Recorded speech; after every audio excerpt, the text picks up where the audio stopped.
All right, welcome everyone to tonight's meeting of the Clyde Sukeforth chapter of SABR. I am Bruce McClure, the chapter chair, and we always hold our meetings in conjunction with the Gardner-Waterman chapter SABR in Vermont, Dr. Clayton Truder, chair. Now, when she's here, we always like to go to her in the usual fashion. So I'm just going to toss it right over to our friend Joanne Hulbert from Boston, who has a poem to share with us tonight. Joanne, how are you? I am fine. And I have one that's poetic and another one. Where's Molly? Is Molly on board tonight? So I was actually going to talk about that in just a minute, but since you brought it up, I'll talk about that now. Unfortunately, Molly and Gus can't be with us this evening Oh, no. because Molly had an appointment that she absolutely had to go to tonight that she could not reschedule, which in turn means that Gus is somewhere under a bed and he's not Oh, coming all out. right. Well, you'll have to tell her about it later, and I can always send her the text and everything, but this is going to be for her. But the first thing is because this has to do with Babe Ruth, and everybody knows that a lot has been written about him. But there is one poetic one that I do want to read that's from 1915, which really kind of sets the stage for tonight. Anyway, here it is. It was written in the Boston Sunday American on April 1, 1915. At a nod from Bill Carrigan, a vast being gets up from the bench, sheds his coat, and ambles over to the pitcher's box. His build seems colossal. He is of cyclopean architecture, like the nameless towers of rugged rock which the Incas built before American history began. Great sluggish shoulders, long arms, massive hands, long legs.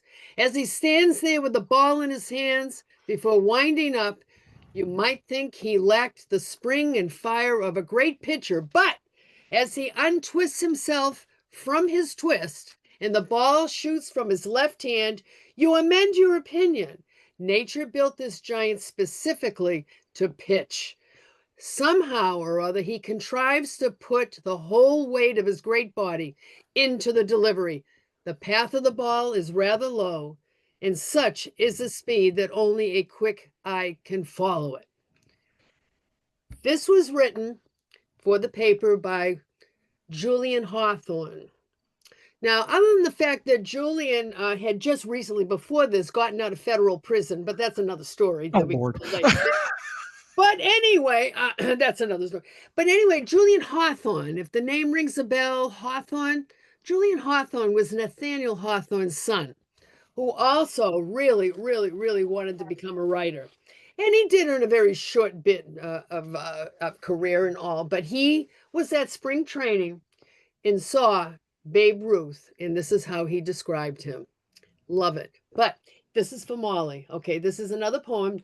It has to do with Babe Ruth, but not with this. Anyway, okay. Babe Ruth gave a party on the way over here. Here are the rhymes of Ruth. Molly, Molly, my dear.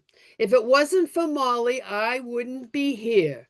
Write me a letter, send it by mail. Shoot it to me at the old county jail. That was written in the Globe in 1918.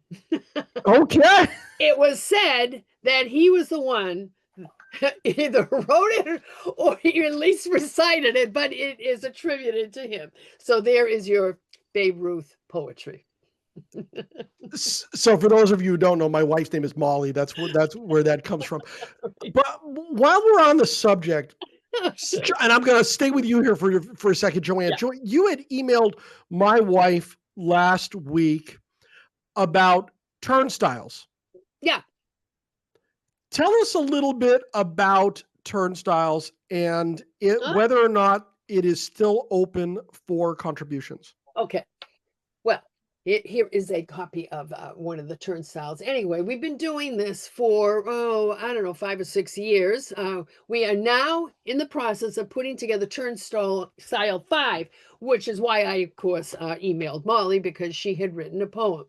And would you please remind her that I need her byline? You know, how can you I will do that. Anyway. As far as the contributions for Turnstile 5, that is pretty much closed because we have an abundance of articles and submissions that we have received. But we will also be looking for Turnstile 6. We don't usually announce it before we have the other one totally in the can, but this Turnstile 5 is very slowly going into the can due to, I won't even get into why, but that's not a deal. But anyway, the thing is that we got a lot of contributions for 5. Some of them are going to have to go over to Turnstile 6 because we're limited to about 100 or so pages. And we know that we have more than that. But if you feel as though you want to wax poetic or write an article or a story, we're looking for creative fiction, poetry, memoir. Those are main types of works that we're looking for. If you want to do analysis of Joe DiMaggio's Swing or anything, you've got the National Pastime and all those other magazines to do that. Right. We're doing creative fiction, but memoir is very important. That's one of our biggest areas, actually, and poetry, of course. And we're always looking for contributions like that. So although T5 is closed, T6 is waiting in the wings. So do get a hold of us. Jay Hurd and I are the ones that are trying to reap in everything so that we can get it going. And then we have to send it all, we take the whole bunch of it, we put it over to the layout editor. It's been a different one every time that we've had to go forward. And so things are a little bit slow this fall, but stay tuned. We will get to it. So there you go. So Turnstile 5. And if you've never seen it, you can actually find them on, anywhere on the SABR site. And you can get free PDF versions of it if you are so inclined. And that's probably the best way to introduce yourself to it is by getting on SABR.org, go in for the publications and all, and get one of the turnstiles and see what it's all about. There you go. Thank you, Joanne. I appreciate that. You can actually download hundreds of SABR books for free in PDF format or Amazon Kindle format and such for you to read. It is such a huge benefit of your membership that if you're not taking advantage of it, you are missing out on so much. So get back into SABR.org and get into the bookstore. You'll be able to download all of those turnstiles and innumerable volumes more. It's amazing. And you can also order it up. The turnstile can be ordered up on Amazon too. Yeah. Don't do that. Order it from SABR. Go to SABR. Yeah. Please. That was for you, Scott. Okay. Not to be outdone, Jeff Cohen. Tell me what's going on with that pod, my dude. Thank you, Bruce. On Baseball and BBQ this week, we have an interview with sports writer Bill Plunkett, who wrote L.A. Story, Shohei Ohtani, the Los Angeles Dodgers, and the Season for the Ages, about all the way back from 2024 season of the Los Angeles Dodgers. All the way back there. If you want to relive that, go listen to Bill Plunkett of L.A. Story. And I just want to mention that Kelly and Brent was on Baseball Barbecue on episode 296. So if you want to go back and listen to them, they were fantastic. And just one more shout out, if you don't mind. Bill Nolan, who I see is on the call today, was on the Baseball and Baseball PhD podcast on Sunday, and it's available if anybody wants to listen to it. He was terrific. Oh, that's good to know. I'm going to have to go grab that myself. Thank you, Jeff. I appreciate that. All right. I think we got through it all. David Krell has his hand up. David, go. I just want to commend Jeff and Leonard's podcast. I was going to say broadcast. I've been a guest on it several times. I'm going to be a guest on it again in a few weeks for my Bo Belinsky biography. They, unlike a lot of interviewers, actually read the books and ask pointed, specific questions that are not yes or no questions, but are meant to be open-ended and provoke a discussion about that topic. So it's not a question, is Sandy Koufax the greatest pitcher ever? is Tom Seaver the greatest pitcher ever? Well, Jeff will say yes to the second one. But it's more about what influence did Tom Seaver have on the National League, on the Mets? Where does he rank? What made him special? What made this person special? What impacted this team? How did this player impact this team? So I highly recommend the Baseball and BBQ podcast, because it's really done from the heart by two fans, not just people who analyze data or analyze history, but they have the heart of fans and the minds of scholars. So I just wanted to put that shout out to them. Thank you, David. Remind me to send a check. Thank you. Make sure it's a certified check. If you're not listening to thank you for the setup, Jeff. I appreciate that. If you're not listening to Baseball and Barbecue, oh man, here we go. You have got to get that in your podcatcher. Any of your podcatcher apps will grab that thing for you every week, and you get to listen to two of the best guys in SABR, and they're going to talk about two of the best things that they possibly could talk about: baseball and food. I mean, what better podcast than baseball and food? I have my Amazon Music set up to grab that thing every week, and I listen to it on my way to work. You're not going to want to miss it. So download that today. And frankly, Jeff and Len were the genesis of this meeting tonight. Let's go. Baseball is the greatest game in the world and deserves the best you can give it. Babe Ruth. With forwards by Tom Stevens, Babe Ruth's grandson, and Marty Appel, public relations director for the New York Yankees, Out of the Mouth of Babe is a collection of over 85 quotes by the Great Bambino, paired with photographs of the king of crash during his incredible baseball career. Curated by Kelly Bennett, author of The House That Ruth Built, and filled with facts about the game and the Colossus of Clout, this is the perfect gift for baseball lovers and history buffs. SABR member Kelly Bennett is the author of many award-winning books for children. Her stories celebrate imagination, families, friends, pets, and all that goes into being a kid. And SABR member Brent Evans is the great-grandson of Babe Ruth, and he has made it part of his life's mission to ensure a positive, lasting legacy for his great-grandfather. Brent is a collector of baseball cards and owns some unique pieces of Babe Ruth memorabilia. Loving his family history, he treasured spending time with his grandmother, Julia Ruth Stevens, until she passed away in March 2029. Kelly and Brent, oh my gosh. Welcome to Northern New England. How are you? Hey, thanks for having us, you guys. It's very fun being here at this party. We try to keep it a little lively. We try to keep it a little lively. Brent, you here? You with us here, buddy? Yeah. Brent may be having trouble with his mic.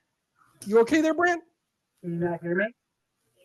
You're a little garbled. I'm not sure what's going on with your mic, but I'm sure we'll be able to gut through. So I want to know the genesis for this book. And I'm just going to throw it out to either Kelly or Brent. Where did the idea become? I mean, Babe Ruth has been written about, 100 million times, for crying out loud. And I mean, we're going to have actually one of his biographers on later this month. If you've been into the meeting booklet, you know who I'm talking about. But what was the genesis for all of this? It's Babe Ruth. I mean, geez. Well, I'm going to start because it did not start with me. It started way back. If you guys can see, this is my book, The House That Ruth Built, that Jeff. Thank you, Jeff. He is the reason we're here. And plug your ears because you're going to hear some repeats. It started with this book, The House That Ruth Built. I am really a picture book author. Picture books are those books with big pictures and only a few words. And that I really pride myself on 400 words. But this man right here is my grandfather, Joe Silva, and he was a catcher for the Whites team, the Santa Cruz teams. He was a semi-pro ball player in California in the mid 19, 14, 15, 20, up until 32.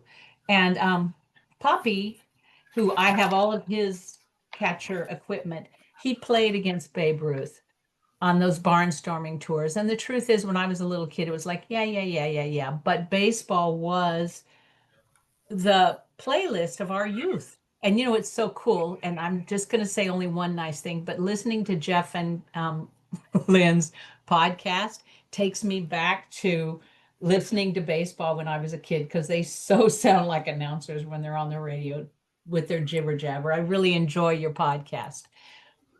But along with writing picture books, which I've been doing for 40 years, I write a poem a day. Joanne, you'll like that part because I have to come up with a prompt every day. And one of the prompts one day was write a poem based on a nursery rhyme. And that's where The House That Ruth Built came in, because the nursery rhyme I picked was The House That Jack Built. And you guys are all baseball fans, so you know how a baseball stadium is like that nursery rhyme. It's a cumulative story. It starts out with, that's the one that goes, this is the mouse that ate the cheese in the house that Jack built. This is the cat that chased the mouse that ate the cheese. This is the dog that chased the cat that chased the mouse. It's that cumulative story. And I thought to myself, that's what baseball does. And I wanted to write The House That Ruth Built because, being a baseball fan, what happened? The House That Ruth Built is Yankee Stadium. April 18th, 1923, Yankee Stadium opened for the first game. Again, and it was the Yankees versus the Boston Red Sox. Mhm. And Babe Ruth had said before the game he would give anything if he could get a home run in that opening day game. And the whole book is about, will he or won't he hit that home run? And what some people don't know is 1922 was one of his worst seasons. So it really was a big question. I mean, it was horrible. So would he or wouldn't he in 23? But also, writing for kids, this would be, for a lot of the readers, their first introduction to baseball and baseball history. And we all who have been at a game know, you start out with this empty field. And I wanted them to get that feel of all of the people involved. So it starts with an empty field, and then the groundskeepers come in, and then the people who make the food come in, and then the ticket takers come in, and the ushers come in, and the fans come in, and then the teams take the field. And in this case, the big story was Babe Ruth takes the field, leading the pack into Yankee Stadium. John Philip Sousa's band is... Two bands were on the field that day, John Philip Sousa's being one of them, and they flag, and it is like, will he or won't he hit the home run? And that is where it started. But what's cool about this book, it's published by Familius, gorgeous illustrations by Susanna Cavelli. And this is where Brent comes in, because what you'll find is, once I looked at the pictures that Susanna did, my goal was, the cover of this book is based on a 1923 copy of Baseball Magazine. And it's got the same layout. It had the little border around the edge. If you look closely, they're balls and bats. And the sidebars for the pictures are facts and trivia and photos about baseball history, from its origin, from the Knickerbockers through Babe Ruth and Lou Gehrig and the first bat boy, the first bat girl, Ray Kelly. Well, this is where I was looking for a photo, and I didn't turn to that. First of all, I wanted to make sure that everything in this book was accurate. So I worked with the National Baseball Hall of Fame. I worked with Library of Congress, the Yankees team, and Brian Richards, the Yankees Museum curator. And then, fast forward to Brent Stevens and his dad, Tom. They all vetted the book. We wanted to make sure everything was accurate. And Brent helped me get photos for the book. Oh, somebody just said maybe anyway, it was not that bad a year. Okay, fine.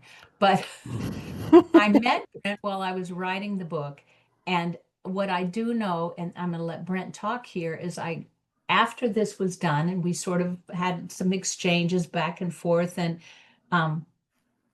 the more I read about Babe Ruth, the more I thought, this player, what was it about him? He was 100 years later, still now today, the most talked about baseball player of all time. He's in the news still now every single day. What is it about him that made him so different? What is it about him, not just in baseball, but in the whole world arena, that made him different and inspirational? And here's the biggest thing: is I'm a writer. If any of you who are in sales, any of you who, and writing is all about selling. We have to sell our next story. You know, most of the time you strike out. A good batting average, oh my gosh, 300, 350. What kind of batting average is that? That's huge. That means that you strike out 7 out of 10 times. And you keep getting up there. And so I talked with Brent and Stu, his partner in the website, Babe Ruth Central, and said, what do you think about getting together and writing a book of inspirational quotes and photos about Babe Ruth on hitting, pitching, striking out, coming back swinging? And that's where we started. And now I'm going to let Brent get in on this. It started with this one and turned into this one. And you tell how, Brent. First, can you hear me all right? There's got to be a way to boost your mic a little bit. Not Maybe very you- well. Yep.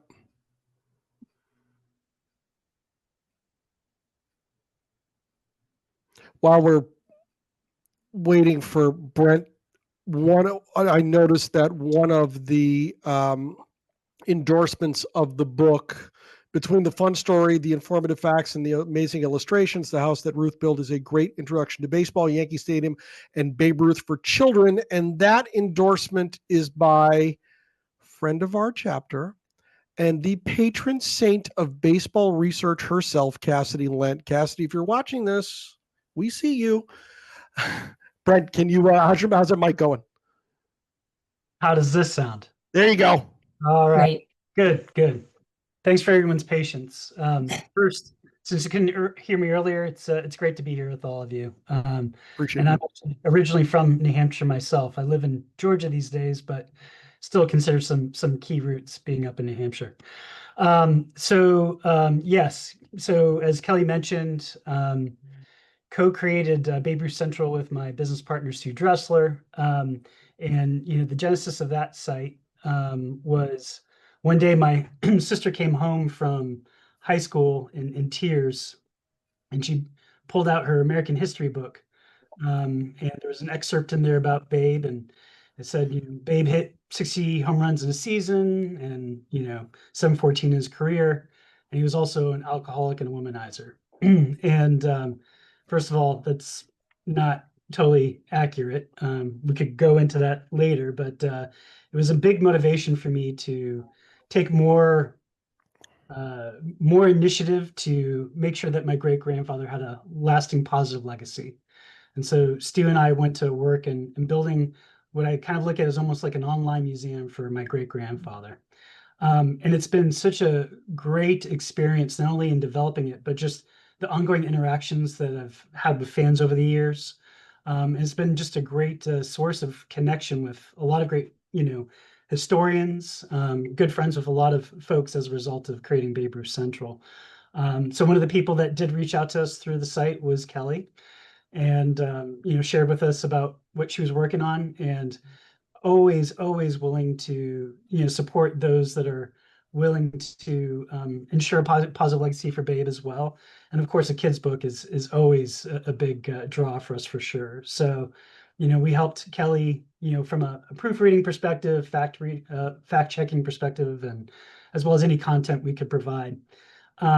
And then when it came to this new idea that she had, again, always looking for an opportunity to do projects on my great-grandfather that, I think will definitely ensure a positive legacy.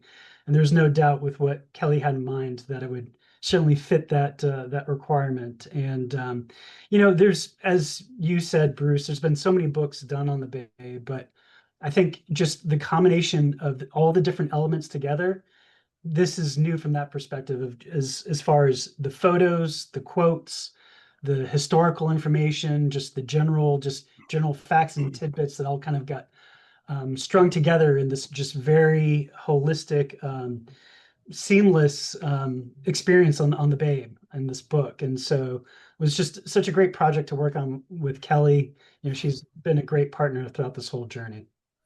You mentioned something that was very interesting to me just a minute ago. You had said that I believe it was your sister came home from school dismayed over Babe Ruth's portrayal in her history book. Did I garner that correctly? Got that right. So that was a school history book. Do you recall? Yes. Yes. Okay, I used to be a public school teacher, and I didn't teach social studies or history or anything like that. I find it astounding that a public school history book would focus on that part of Babe Ruth's story, for lack of a better term. My question to that is, and I think I already know the answer, but I'm going to put it out there anyway. We're going to kind of go back and forth between Babe Ruth's life and this book tonight. I knew that stuff was going to come up that was going to be, Kelly said before we let everybody in, I sort of get it started and I just kind of stand back and it becomes the Brent show. So Brent, you're on. Why do you think even now in 2025 that we have a tendency to look back at Babe Ruth's life and career and start shining a light on what could be perceived as the negative parts of his life, as opposed to this volume of fantastic things that he did between the foul lines and in life in general? Yeah, you know, it's interesting because if you think about journalism back then versus now, I think back then there was such an effort. You could almost say it was almost biased towards Babe's favor back then, where there was more of a goal to, I guess, celebrate our heroes. Mhm. And I feel like today it's always about trying to find the opportunity to kind of break them down.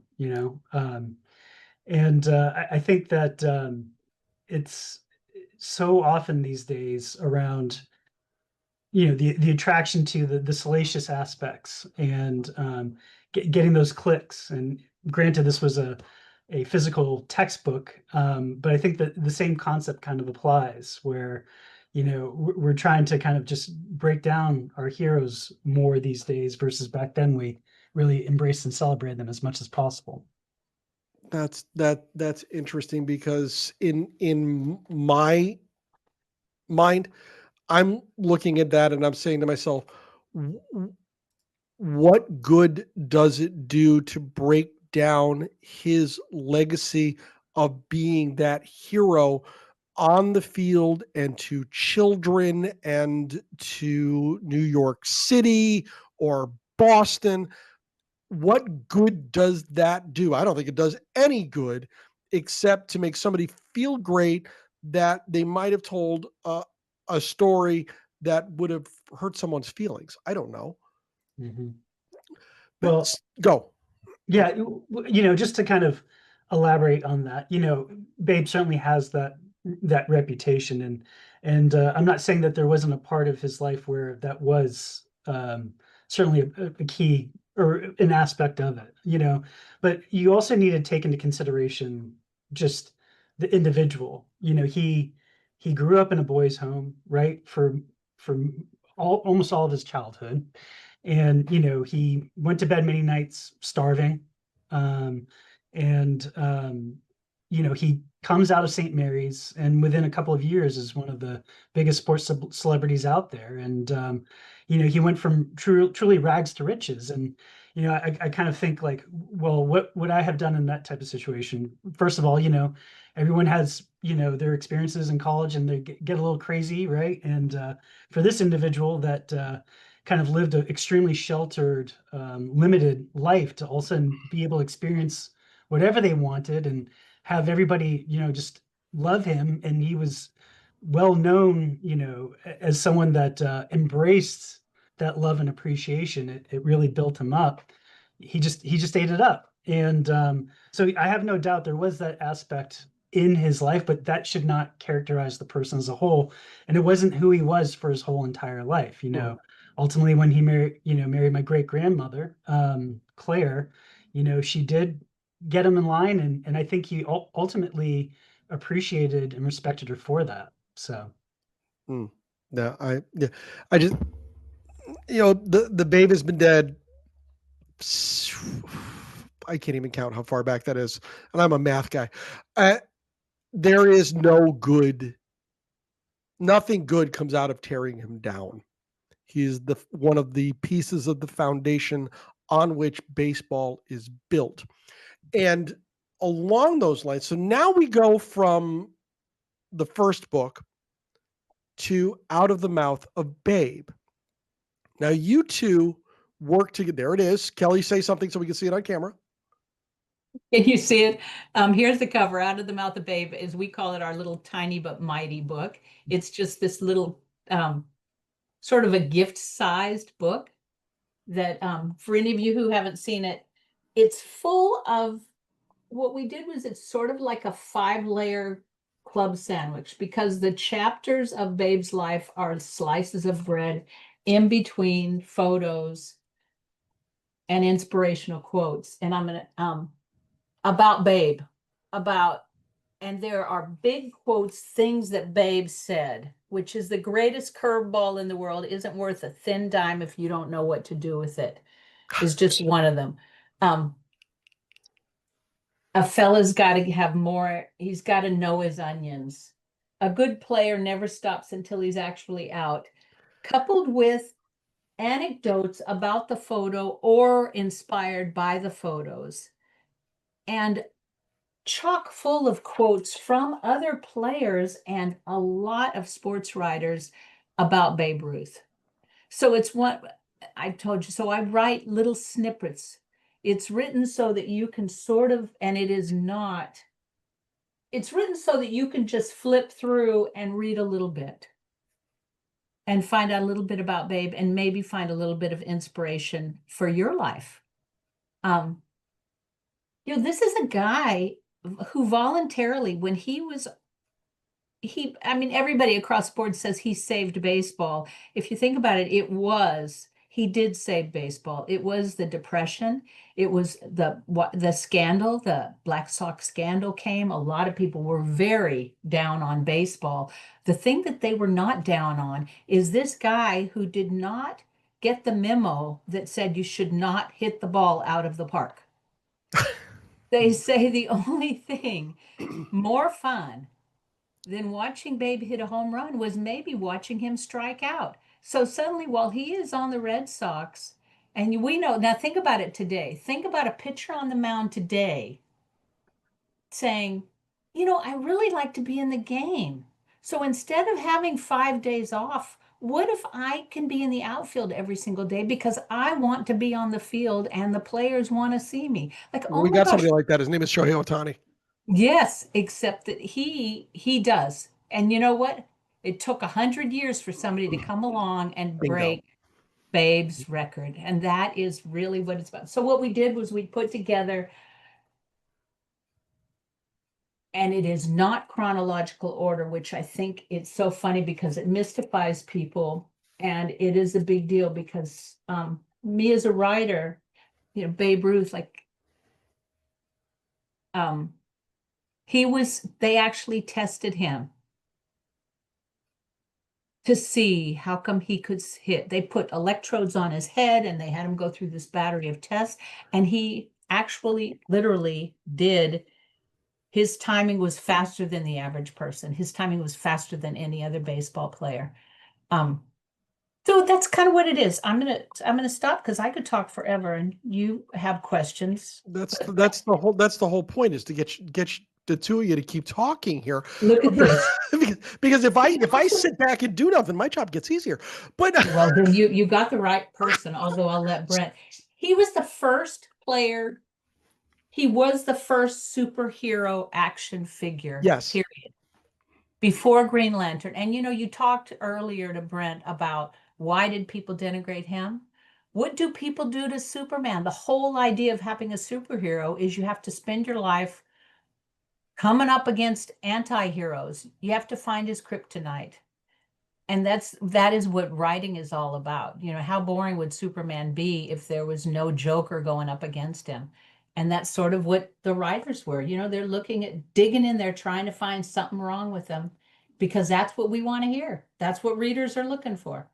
So describe the process, the two of you. Can you describe the process of how you selected the photographs, the quotes, how this whole thing came together? Uh-oh. No, we started with this, what we thought was going to be a very easy little project. I mean, I can remember I was talking to Brent. Hey, I have this idea, like you have all of these photos. Why don't we just, and I've collected all of these quotes. Let's just put them together and it should be really easy. And then how easy was it, Brent? Yeah, not so easy.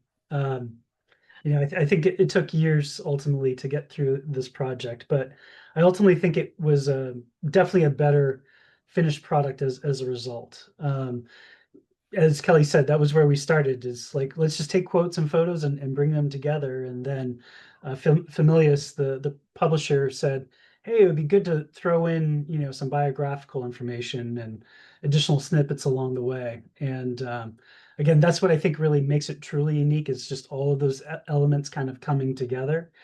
Yeah, just the cataloging of potential photos and all the quotes that we were thinking about using, whether he said them himself or other people said them about him, and just trying to find the right mix of photo to go with quote. But also, we weren't looking for what people are most used to as far as photos. Probably the intent of this was to truly bring things that haven't seen the light of day as often. And so some of that came from the personal family collection. Some of the things that Kelly found in her research was just amazing, like tons of pictures I'd never seen before. And just in some cases, just trying to figure out whether we could use it, was it in the public domain? And then, where is it from? Like what was going on in that particular, photo? And so just doing all that research, while painful at times, also was very rewarding. There are actually photos of Babe Ruth you haven't seen.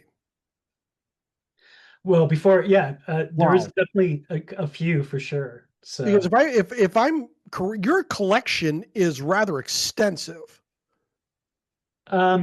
It is, but it's really, a lot of them are more personal type photos or less baseball oriented. A lot of them are family photos and things along those lines. So it's funny, even when you're looking for some of those classic Babe shots, I think I only have a couple in the collection. But Really?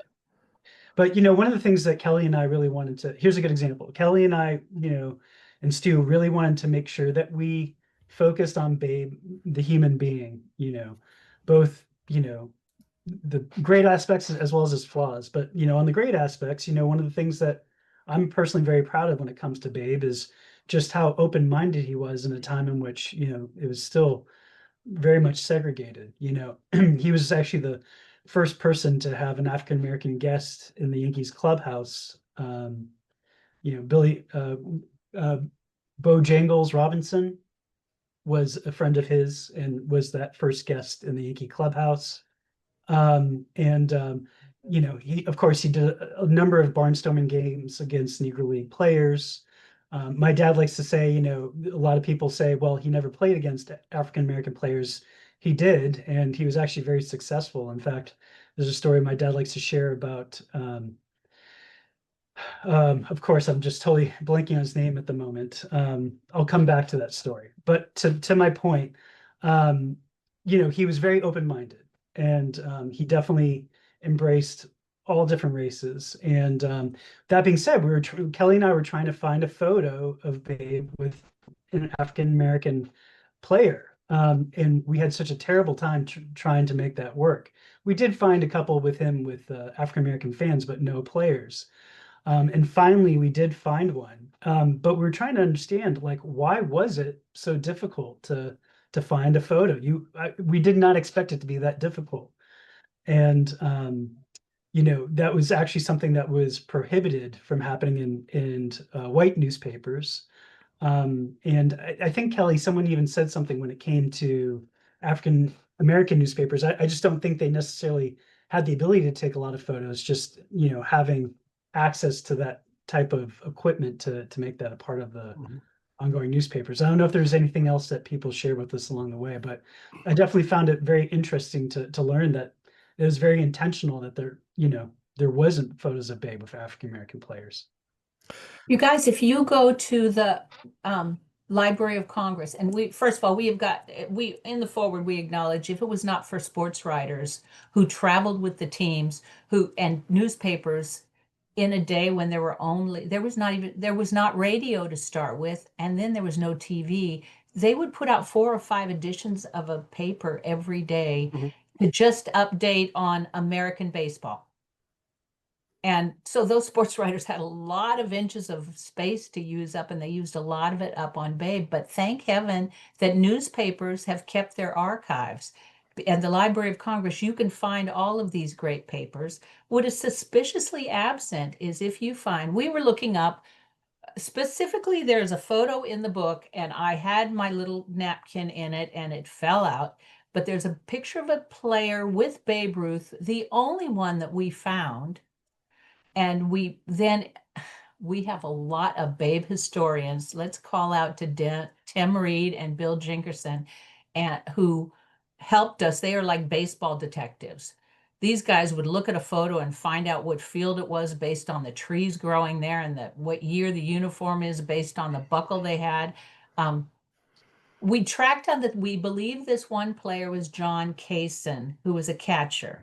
We tried to find the newspaper article in the paper. We go to the Library of Congress. We get the newspapers. We get the day. We get the article. What do we get in place of the pictures? A big black square. Huh? Yeah, because they might have had it in that daily edition, but they did not syndicate pictures of integrated baseball playing.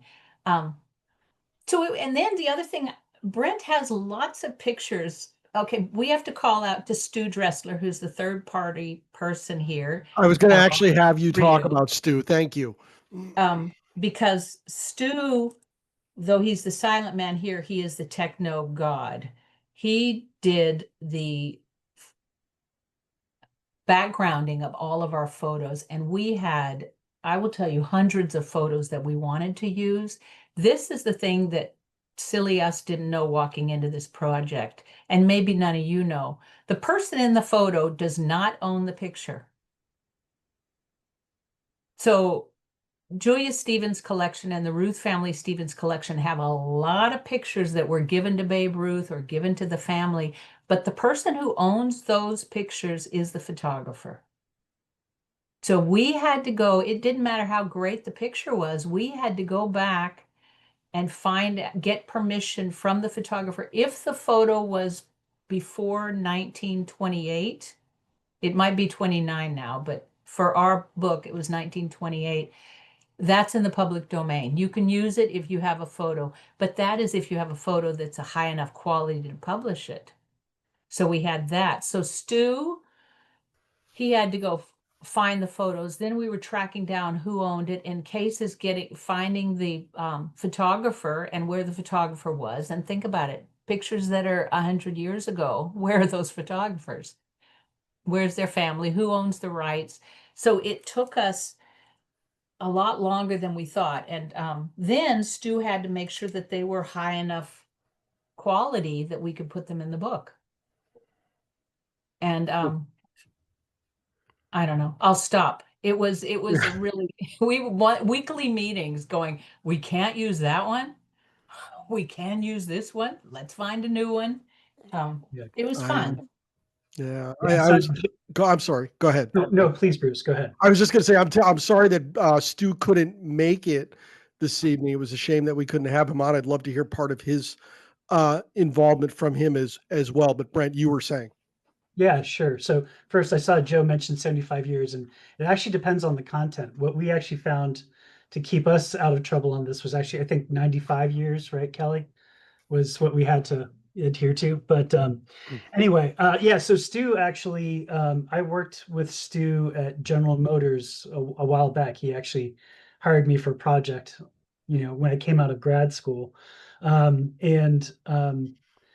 We knew we wanted to do some kind of entrepreneurial project together. And that's where the genesis of Babe Ruth Central came from. As Kelly said, he's very technically savvy. He was very instrumental in helping with the design and setup of the site while, I came along with a lot of the content. Stu and I have been doing Babe Ruth projects for years now. And, when Kelly reached out to us, it kind of reinvigorated. It's kind of like things were in a little bit of a limbo state there for a bit, just wasn't actively working on things. But then Kelly introduced the concept of this book, and we got really reinvigorated as far as some of our Babe Ruth projects as a result. Another thing that Stu and I do together is a line of shirts called Babe Ruth Inspirations, taking some of Babe's most famous quotes, and we have them on shirts, and a photo from the family collection on the back of the shirt, but among other things. So, but he's been a great part of the family, partner to the family for a long time. Yep. I'm not sure you can see this because my lights are reflecting off of it, but I love this photograph because it's not a usual shot of Babe for a lot of reasons. First off, he's singing here and visibly goofing off, for lack of a better term, but he's in a Dodgers uniform. This is when he was called Brent knows where this is from. This is 1938. Kiki Kyler is in here, Buddy Hassett and Tuck Stainback as well. I just love this photo. Yeah. It was on the wall behind me. But if you have a question tonight that you would like to ask of our presenters, Brent Stevens and Kelly Bennett, I'd like you to go down to the bottom of the screen and hit the react button. And once you hit the react button, then hit raise your hand. I'll tell you what, I'm so excited, I'm all confused. Once you hit raise your hand, we will get you in line. It's a professional act to ask questions of our presenters tonight. I'm going to get out of the way because thank God I got some hands up. I'm all discombobulated tonight. Sean Moore, save me, my man. You up first. Go. First of all, thank you both for doing this. So I'm going to ask you a really tough question. What's your favorite quote in the book? First thing that pops into your head. Every strike that brings me closer to my next home run. Nice. Kelly? I like to live as big as I can. Awesome. Thank you. I'd like to live as big as I can. One of the folks that I used to work with in my old life at the Big Red Star in New York City said that repeatedly. I love that quote. I am hoping I have got the next one correct. Okay. I believe it was Ryan McClanahan. Ryan, without your cool shirt tonight, go. Yeah, I'll have a cool shirt next week. Okay. This is really great. Thank you so much for doing this. I had seen a photo of Babe Ruth in a military uniform a number of years ago, and was Babe Ruth ever like in the National Guard at all? Do you have any photos of that in your book? Yes, we do, and yes, he was. He was not in active service, but he was in the war, and I'm trying to find it. And he was in a New York unit. Yeah, and I think the pictures with General Pershing, I think. Yes. So he did a lot more publicity, and he was huge in the war effort. He joined up. He was not, as I said, he was not in active service, but he traveled around. He did a lot of tours, and he also sold tons of war bonds. And but yes, he was. And I don't know. I don't know where the photo is. You're going to have to buy the book and look. I will. I will. That was Thank you. a perfect setup. I love it. I believe Jeff Cohen was next. Jeff, what's going on? Thanks, Bruce. Actually, this question is more for Brent. Your great-grandfather had a large effect on popular culture with a lot of did a lot of advertising and things like that. I read somewhere that it was paid like $25,000 in 1937 for Quaker Oats, which is I think $500,000 in today's dollars, which I guess is kind of isn't enough, isn't a lot for that. But be that as may, I did want to ask you about his advertising tobacco, because he did pass away from throat cancer, and I'm wondering if the family has any. Did he give any regrets to doing that type of advertising? Interesting Yeah. question. So first, he actually died of cancer in the nasal passages. I don't know what its formal name is, but yeah, it's actually, and so he actually had very severe headaches as a result of that tumor that was growing back there. So I don't know. It's a good question. I never asked my grandmother that particular question. What I will say though is that my great grandmother Claire, she ultimately did a lot of campaigning for cancer research. She did a lot with the American Cancer Society after Babe passed away.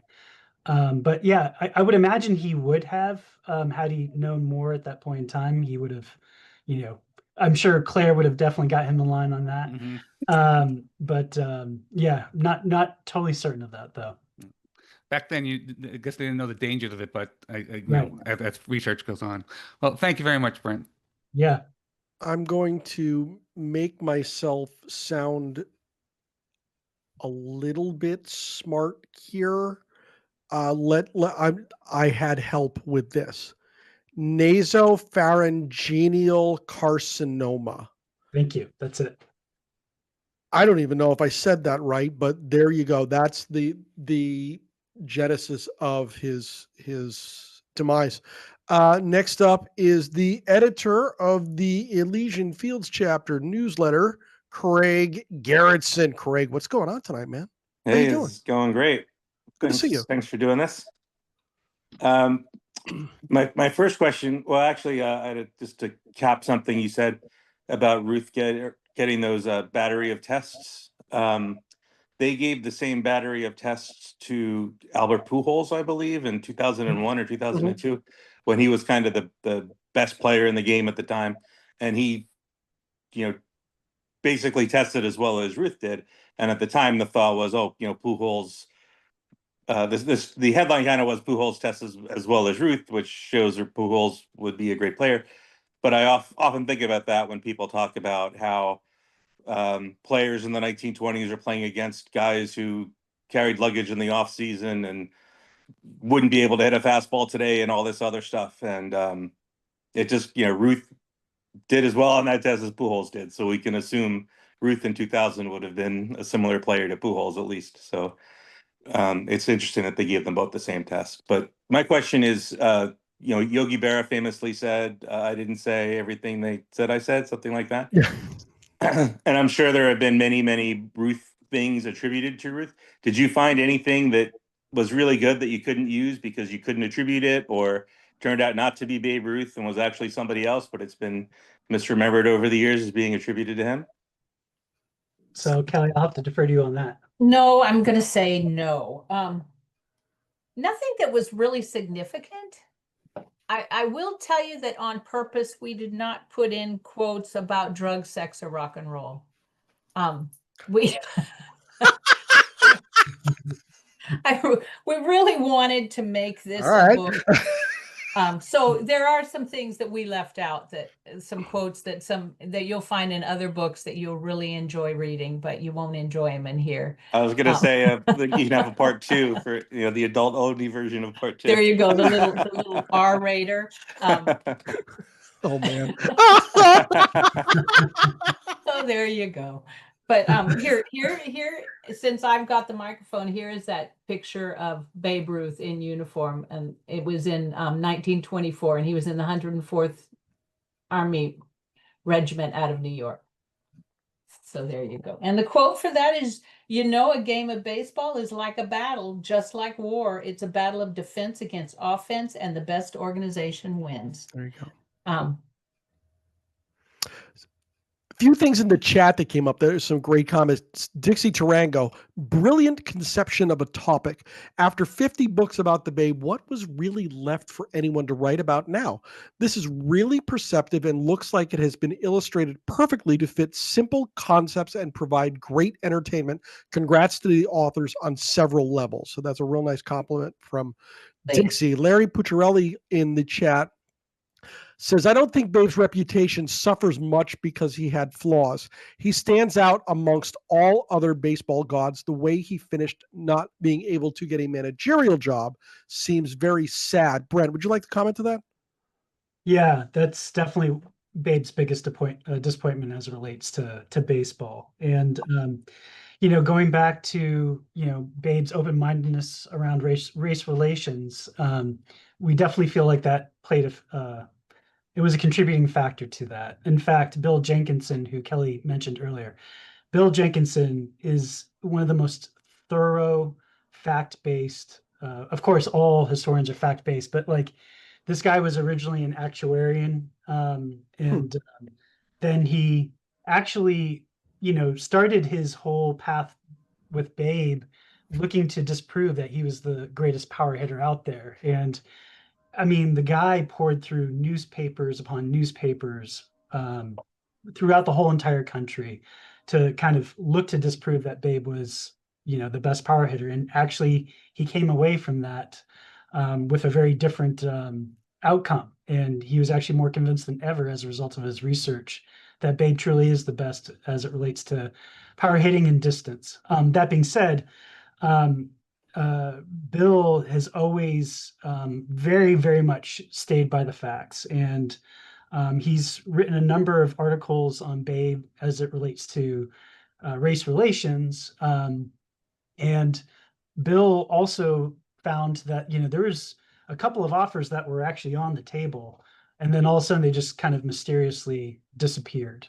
And, back then Kennesaw Mountain Landis ran things, and he was very much a racist. And I think the concern was that, Babe was going to integrate baseball before we were ready. Everyone was ready. And that was ultimately why he was blackballed. And again, that's not proven without a shadow of a doubt. But Bill Jenkinson, who I very much trust, does all of his research and is very fact-based, actually says that at this point in time, based on the research he's done, he feels pretty strongly that was the case. While I have it up on the screen, I would like to remind everybody, thank you, Bill Nolan, for putting this in the chat. Thursday, September 11th, the Boston chapter is going to have even more about Babe Ruth just for you guys when we have, they have Clyde Sukeforth chapter member Bob Lemoyne, who's going to appear with them to talk about his book, When the Babe Went Back to Boston, talking about the Babe's final season in Major League Baseball. This book is really, really good. I hope Brent can agree with me on this. Bob did a great job chronicling that season and painting that picture for us. So if you go to the SABR events calendar, you will be able to sign up for that meeting. It's sure to please the Babel files in our midst. But we still have more questions out there. I knew that this was going to spark a lot of questions and whatnot. So next up is our man from Oregon, Gary Joquin. Gary, where are you, brother? Yeah. I just have a comment and a question just out of curiosity. Will Chamberlain often gets the same tired critique about playing against plumbers and day laborers when he actually faced off more frequently against Hall of Fame centers in a smaller league. As a kid who grew up as a Red Sox fan in the late 60s and 70s, I remember reading about Babe's bellyache and how he was passed over for management.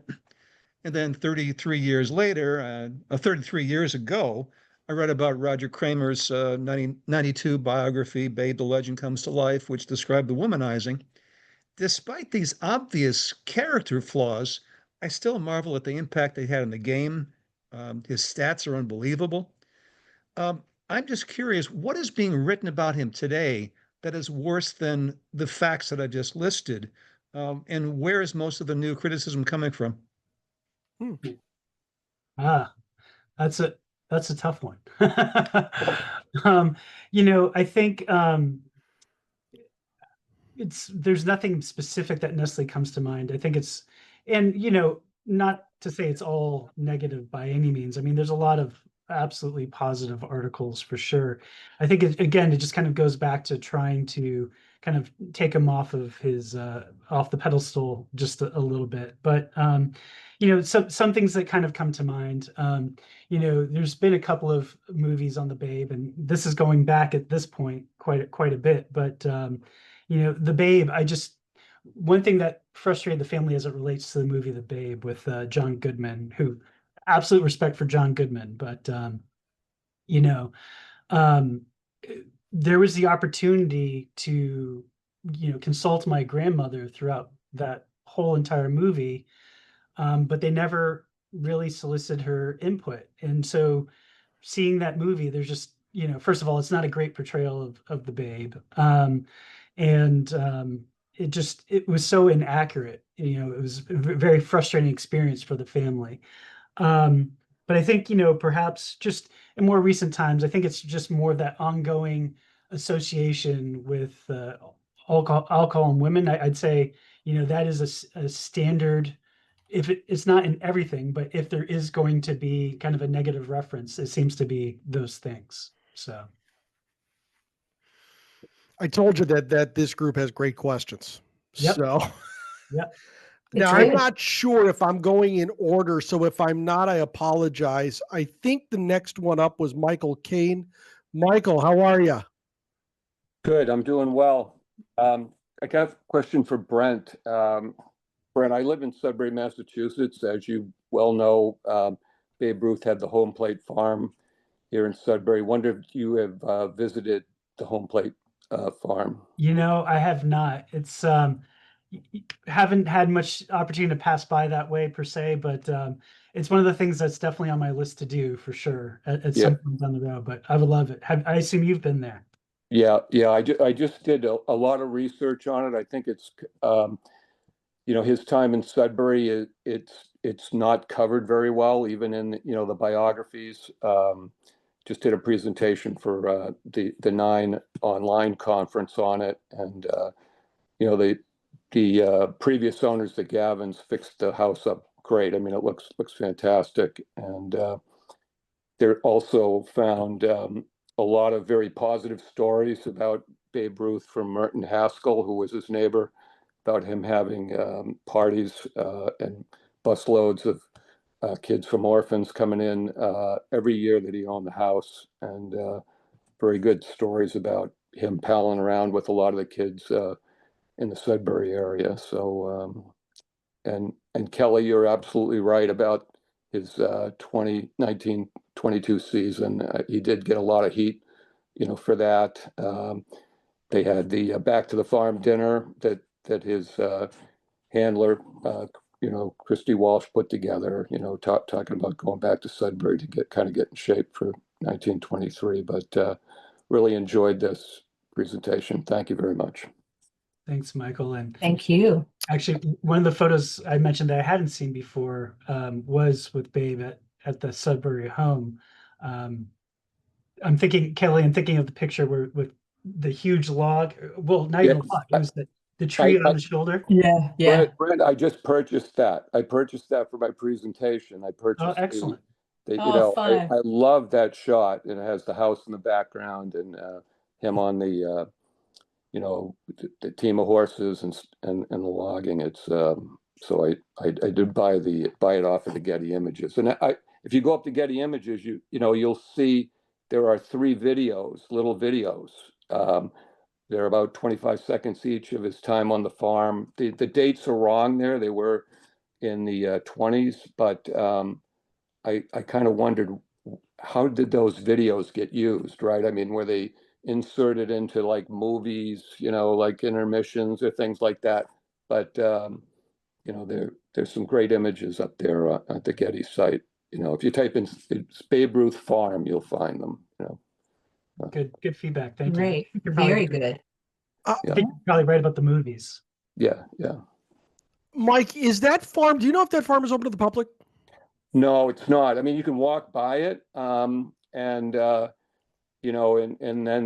across the street is what's called Pratt's Pond, or it was Stearns Mill Pond, where he would fish. It was like 50 yards on the opposite side of the street. You can pull in over there. That's pretty much the same as it was. And then when he was with the Red Sox, he was down at Willis Pond, right, either on Lakeshore Drive or Butler Road. They rented a cottage. It wasn't the same cottage every year, but those cottages are long gone. But Willis Pond is still there, and there is public access. It's a little bit hard to find, and I did take some pictures like a week and a half ago for the presentation of the house but I'm sure if Brent wrote a letter, if he needs the names of the current owners, it's not the Gavins now, I can get that for him, and I'm sure if he wrote a letter to them, I'm sure they'd welcome him to see the place. So Mike, I want to ask a question. What did you hear about the piano going in the pond? It's probably what's frustrating me, it's that there's so much more to write about as time in Sudbury than that piano story. There's just too much written about it.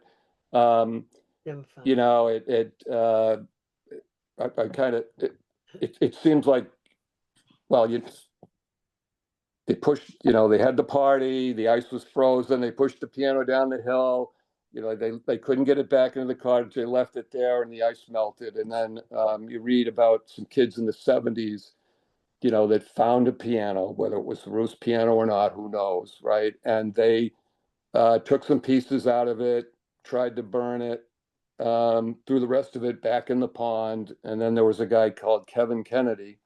And if you look from 2010 through 2012, there's a lot of articles about him trying to find the piano.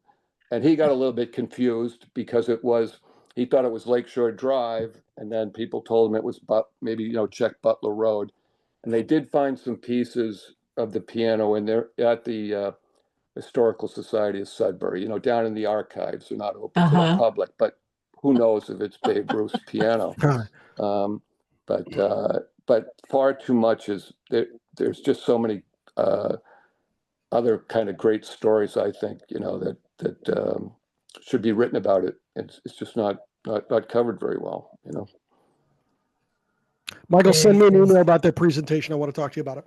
Yeah, I will. And I'm gonna reach out to Brent too, and afterwards too. Thank you. We got some more questions here. Dixie Tarango is up. Dixie, how you doing, brother?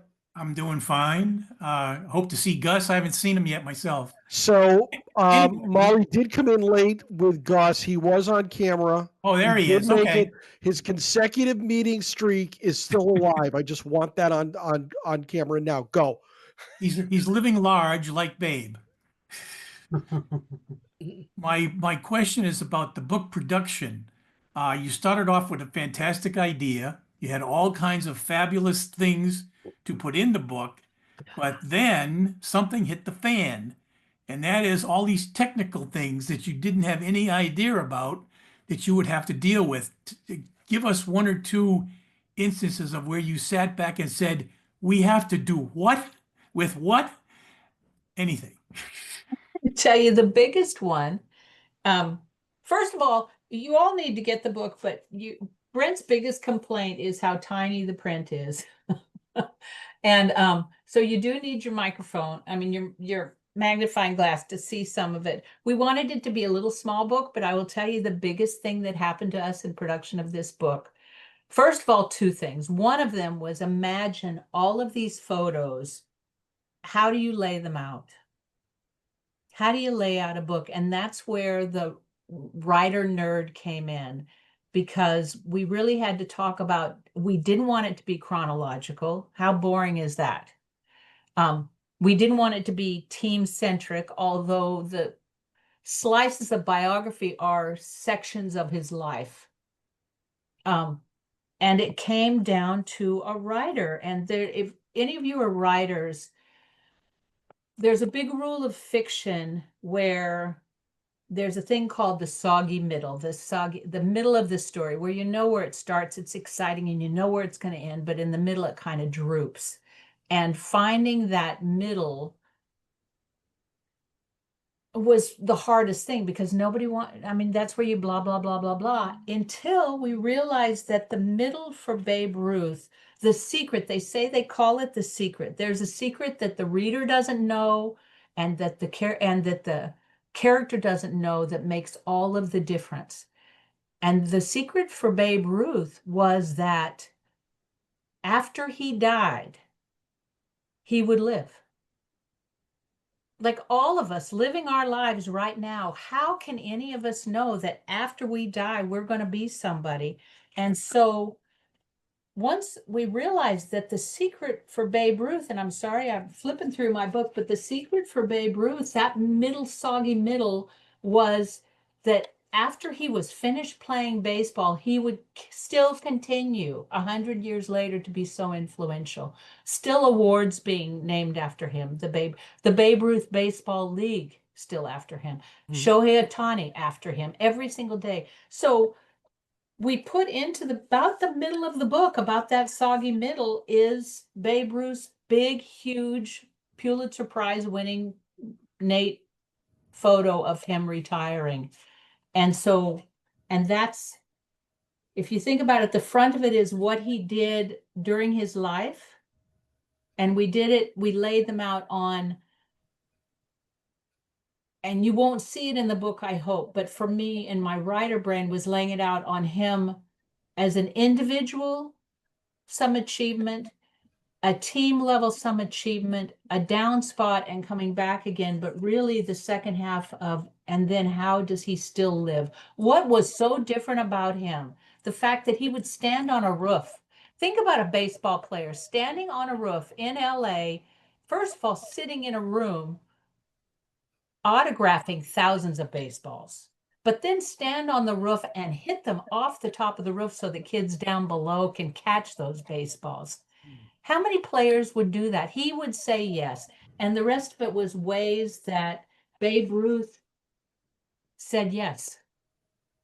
So once we captured we were going to talk about what made him, what did he have that made him so athletically, spiritually, what did St. Mary's do to him, perhaps? Being raised with 800 boys, no parental guidance. How did Brother Matthias influence him? Like when he was there at St. Mary's, think about this, he thought he was 8, he was really 7. Family's choice, or whether the town's choice, taken to a boys' school and left, one that he would have been in until he was 21, taught to be a tailor. If it had not been for baseball, where would he be? And so once we treated it like a story, like a hero's journey, which Babe Ruth's life is a hero's journey, and all of you who write, you know, the classic hero's journey, then we could put the book together. But here's the big thing that happened, is we had this book finished, in the can, done. We were proofreading when the MLB changed the rules. They changed the stat rules, which for us was a blessing. But I'll let Brent pick it up from there. I mean, that was the biggest technical boom that happened to us. Well, you did the heavy lifting on that more so than anybody else did. But yeah, bringing together the MLB and Negro League stats, you know, we wanted to make sure that we were as current as possible. And so just all the records Babe had, we had to kind of reflect based on the updated stats of bringing everything together into one. So, and what happened because of that? This is pretty cool, because What I'm holding up, if you're looking at it, is really, I'll let Brent talk about it, but we've really got to focus on Josh Gibson and who they called the Black Babe Ruth, and Babe Ruth, who they called the white Josh Gibson. Yeah. So that photo there is actually of G-Clay that so another project that Sue and I worked on, but with Sean Gibson, who is the great grandson of Josh Gibson. So Sean and I met at a wedding at one point, and we, got to know each other, and certainly had a mutual appreciation for our respective great grandfathers. And at one point, we thought, we could never find any documentation that showed that they ever played against each other, but we thought, it was more of a kind of a statement piece, like what could have been, had they been able to play against each other, and just the thought of how fun that would have been to see them go up against each other, had the opportunity arose. And so we had that produced, I think, in 2006, 2007, and produced it for a while as a G-Clay. Definitely a fun project. So. Last one tonight is Joanne Hobart. Joanne, you got your hand up. Go. All right. So anyway, this is probably a good one to end on anyway. But it has to do, I'm directing this at Michael Caine because he brought up about the farm, and this will end it. Okay.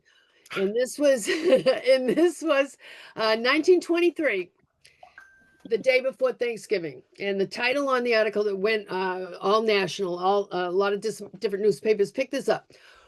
Title is What I'd Like to Be Thankful For, a symposium of Thanksgiving wishes of 5 American celebrities. And this one is Babe Ruth. One more home run to beat out Cy Williams. Well, that would have been nice. Beat Harry Heilman for batting on his, that would be real sweet. One more chance at the old pill in that World Series 8th inning with 3 men on base. Say, I have given my shirt for one of those sock. But if only had somebody up here on this farm to get out and chop all the wood that's waiting for me, that's what I would like to be thankful for. There you go.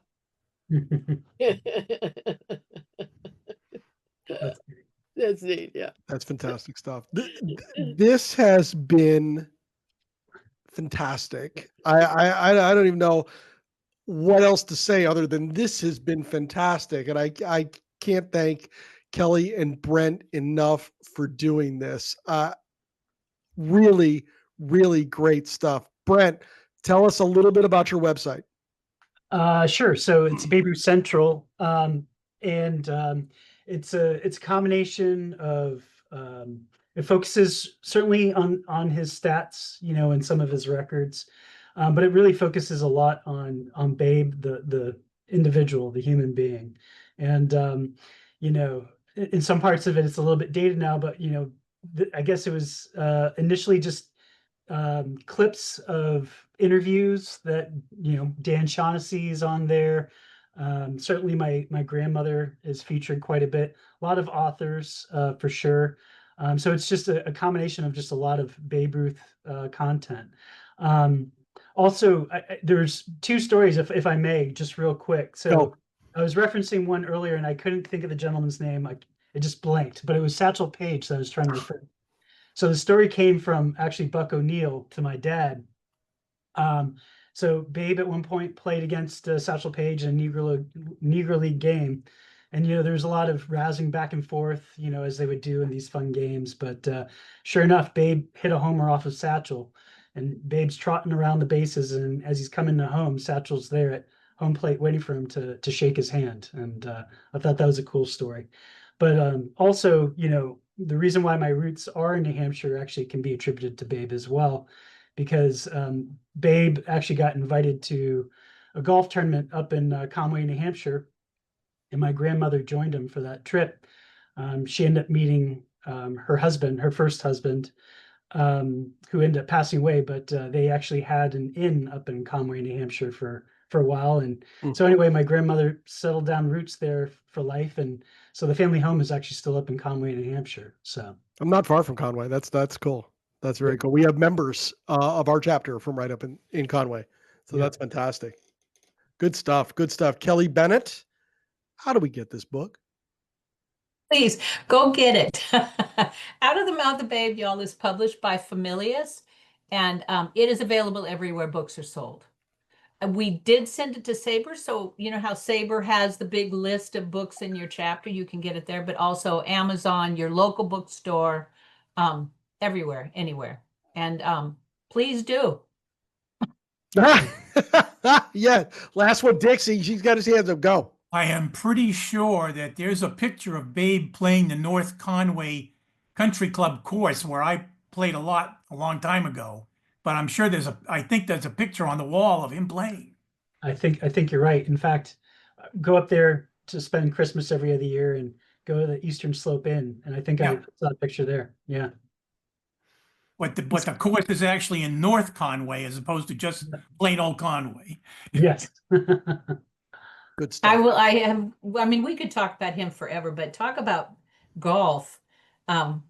Claire said that if he had not been a pro baseball player, he would have been a pro golfer. And people always talked about how Babe hated to work out. But I was just in Hot Springs for baseball weekend. If you guys have not been to Hot Springs for baseball weekend, give it a try. It is such a phenomenal event. And that is where spring training started. Well, Babe Ruth would spring train with the team and then go play 36 or 52 holes of golf. Come on. So, you know, but he didn't train much. That Brent is not debating you on that either. All right, join us Monday, September 8th at 7 p.m. Eastern when we will have SABR member Justin Krebs with us to give his presentation, Citizen Rosebud, Jesse Owens, the 1946 Portland Rosebuds, and the story of the West Coast Negro Baseball Association. The link to sign up is available in the chapter meeting booklet and at the SABR events calendar. And finally, if you're a baseball fan watching on YouTube and you like what you see, please like this video and subscribe to our channel to be alerted to each of our weekly uploads. And if you are not yet a member, you need to join the Society for American Baseball Research, the premier baseball community, offering an amazing baseball buffet of options to explore your fandom. SABR boasts more than 35 different research committees, over 80 regional chapters, and innumerable opportunities to connect with baseball minds across the world, like Joe Ross in the chat, who said I was wrong on the date. It would be the 15th, not the 8th. The 8th is tonight. So Joe Ross and his SABR mind, he saved me on that one. For more information, go to sabr.org today. Kelly Bennett and Brent Stevens, you're incredible. Thank you very, very much for doing this. Hey, thanks, you guys. Thanks for having us. I appreciate you both. Thank you very much. We're going to get everybody out of here so they can watch a little bit of baseball. So have a good night, folks. See you next week. Thank you.